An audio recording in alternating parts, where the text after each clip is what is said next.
Okay. Hi Larry, very pleased to meet you. Thank you. for agreeing to have a chat. Thank you. What inspired you to play guitar? My mother played acoustic guitar when she was a teenager, and so there was always an acoustic guitar at one of my relatives' house, usually my grandmother's house. And they say that when I was 4 years old, I was just fascinated with this acoustic guitar. And so my mom told me that when I was physically big enough to hold the guitar in my lap, I could start taking guitar lessons. And at 6.5 years old, I started taking guitar lessons. Wow, okay. Yeah. And in that initial period of guitar, what sort of things did you do with your guitar teacher? Was it learning simple chords and songs? And Yeah, obviously at 6.5 years old, he's going to teach you. And then one thing I've never forgotten is learning the F chord, where he would have to take and move my fingers, you know. And he would move my fingers there, and it would sound like just like everybody else. Yeah, absolutely. And then you practice, and pretty soon you can perform those chords, and then they add another chord. So that, you know, it takes time to just to get the little nerves on your fingers to not hurt when you're playing. Absolutely. Yeah.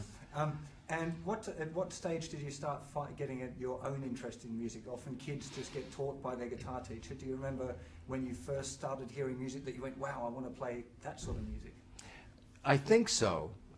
It would have been one of two things.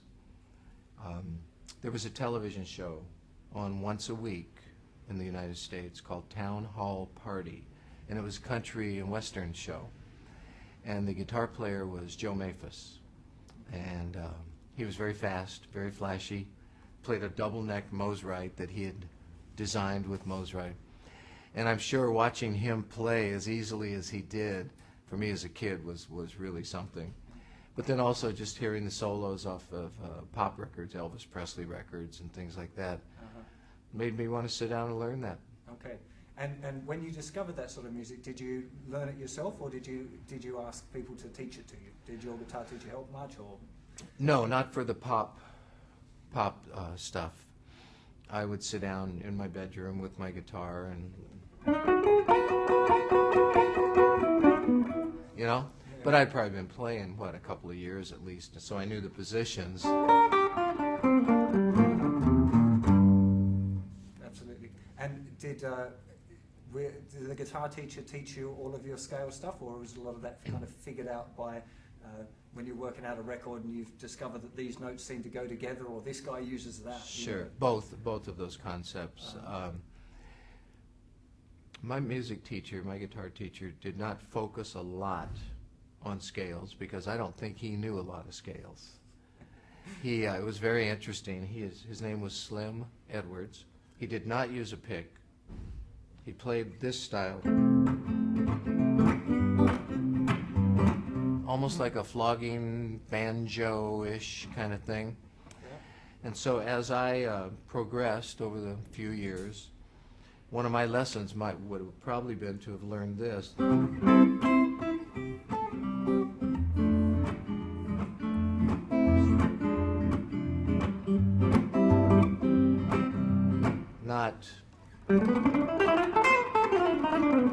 I don't think he could play like that. Okay. But what he did offer me was this unique approach to the guitar, and then on my own with the pick, I started learning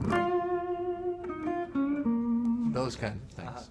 And most of the blues records, who were the blues artists that you liked originally? Yeah, B.B. was the first one that I heard. My grandmother had one B.B. King album, and she gave it to me when I was about 15 years old. And I was ready for it at that time. I had probably heard it prior to then and didn't relate to it. Maybe it wasn't flashy enough or something for me as a young teenager. But yeah, B.B. for the blues, and I got into jazz guitar players when I was 14 years old, around there. So I've been playing about 8 years. And I first started listening to Barney Kessel. And I think, as I reflect, I think the reason I liked a Barney Kessel kind of player at that time, because it wasn't as sophisticated as a Joe Pass kind of player or something like that. And so I would sit and learn Barney Kessel. Barney always played intros to his songs on the guitar, and he was going to play A Foggy Day. his intro.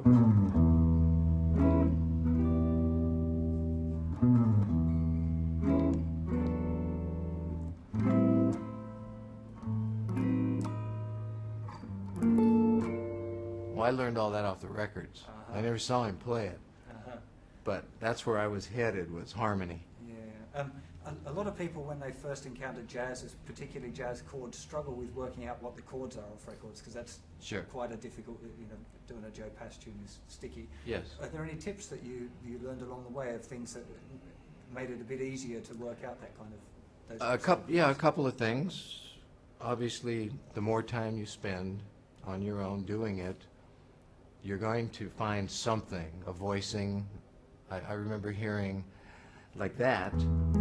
I had never played or been taught that E6 chord, but I found it on my own, so I never forgot it. That was 46 years ago, and I still remember the intro to A Foggy Day by Barney Kessel because I found it myself. But the other thing I was going to say is hanging out with musicians, not always guitar players, but musicians that are better than you are, will keep you moving forward also, because they know things you don't know. They can share with you, oh, have you heard this voicing? Ooh, what's that? I would never decide. I couldn't find that on my own at 14 years old. So sharing with other musicians, but then spending the time by yourself and saying, I'm going to get it. Let me hear it again. And the jazz improvisation side, so there's a lot of theoretical concepts that get used a lot in jazz, and a lot is just sounds and knowing what notes are working over what. Right. Was there a point where you decided, hey, I've found all these sounds, I need to understand why this 5 chord is going to the 1, and that means I can play the open scale, that kind of the technical theory?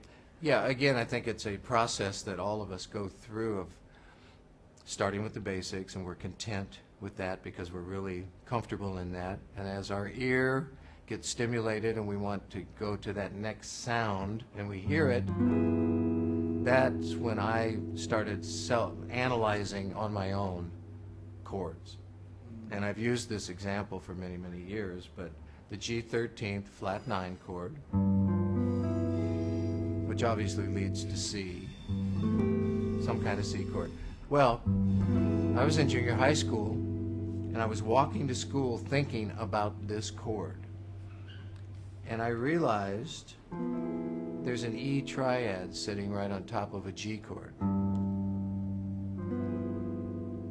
which took me to the next step in my little junior high school brain that said, well, then that's functioning like a diminished chord. Okay, E triad, I'm on a G chord, but it functions like a diminished chord, which is every minor third. So I now have an E triad with a G, G triad with a G, B flat triad with a G, D flat triad with a G, all leading me to C. So once I got that concept in my mind, when I would solo, I would start thinking of those triads, but they were all functioning as a 5 chord going to C. So that was my development. And that was stuff you more figured out than... I figured it out on my own. A book or a teacher. Or, right.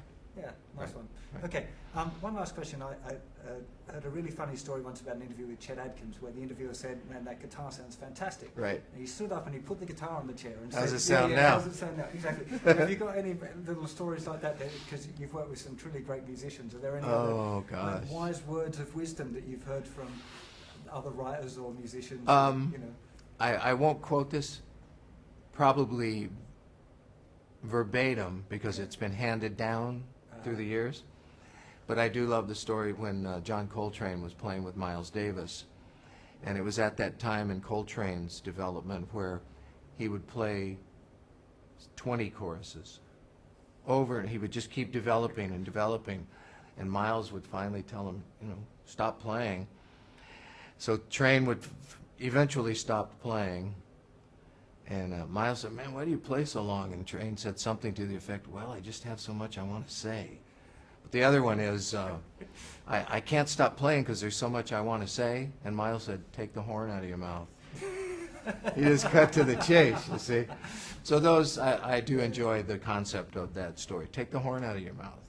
That's how you stop playing. Very nice. Thank you very much, sir. Pleasure. Nice to meet you. Thank you.